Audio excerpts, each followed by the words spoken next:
La levée de tension du SCOM, sternocléido-occipito-mastoïdien, s'effectue aussi en décubitus.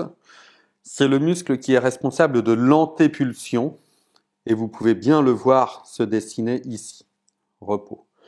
La palpation s'effectue en pincette sur tout son trajet à la recherche de cordes et éventuellement de production de douleur. Pour réaliser l'étirement du SCOM, il faut bien différencier les deux étages, rachis cervical inférieur et rachis cervical supérieur.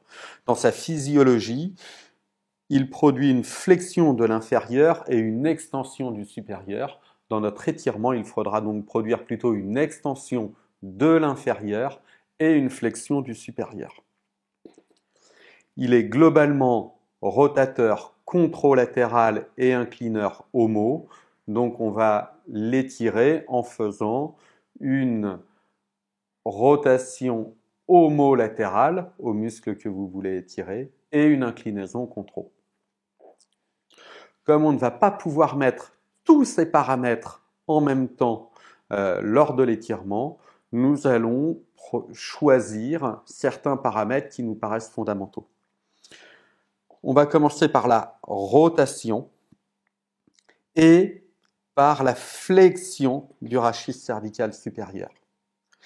Pour ma part, je préfère nettement le laisser dans le plan de la table et la plupart du temps, on va retrouver la même prise que pour le trapèze supérieur, c'est-à-dire ainsi.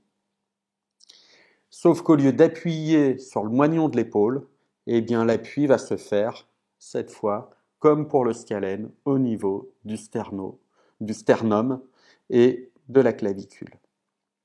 Et on va demander au sujet d'inspirer et de souffler.